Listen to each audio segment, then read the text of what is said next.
আসসালামু আলাইকুম এভরিওয়ান। আজকে আপনাদের সাথে এমন একটা খাবার শেয়ার করব, এটা আসলে যারা খায়, যারা পছন্দ করে তারাই জানে এটার স্বাদ কেমন। আপনারা জাস্ট ভাতের কালারটা দেখেন, কি আসছে দেখেই বোঝা যাচ্ছে কতটা মজা হয়েছে। তাহলে আমরা চলেন মেইন রান্নাতে চলে যাই।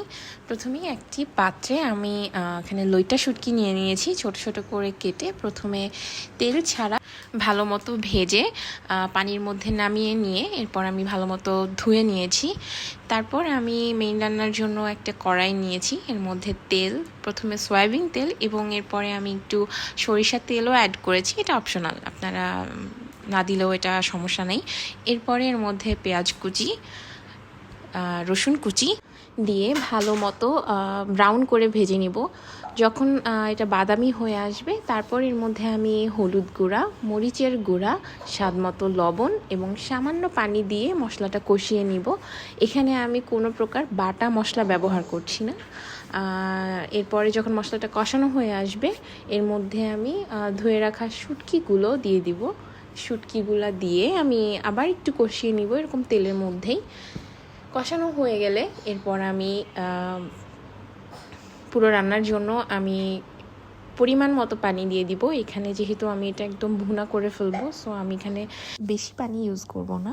আপনারা ভিডিওতে যেরকম দেখতে পাচ্ছেন আমি এখানে 1 কাপেরও কম পানি ব্যবহার করেছি। পানি দিয়ে আমি স্বাদ মতো কিছু কাঁচামরিচ কুচি দিয়েছি। এরপর আমি বলক আসা পর্যন্ত কিছুক্ষণ অপেক্ষা করব। পানিতে বলক চলে আসলে আমি চুলার আঁচটা হাই থেকে লো টু মিডিয়াম করে ঢেকে রাখবো। এভাবেই আমি অল্প আছে, মিডিয়াম টু লো আছে আমি পুরো রান্নাটা শেষ করব। এখানে আমার শুটকিগুলো যেহেতু মিডিয়াম সাইজের, এগুলো এমনিতেই আছে হচ্ছে ভেঙে ভেঙে আসবে, ভাঙা ভাঙা হয়ে যাবে। যদি আপনারা বড় সাইজের শুটকি ইউজ করেন সেক্ষেত্রে আপনারা ফ্রাই করার পরে একটু হালকা ভাঙা ভাঙা করে নিতে পারেন, সেক্ষেত্রে সেদ্ধ হতে বা রান্না করতে আপনাদের সুবিধা হবে। যাই হোক, আমি এখানে মাঝে মাঝে ঢাকনাটা উঠিয়ে একটু নাড়াচাড়া করে দিয়েছি যাতে শুটকিগুলো আস্তে আস্তে নরম হয়ে আসে এবং আস্তে আস্তে ভাঙা ভাঙা হয়ে আসে।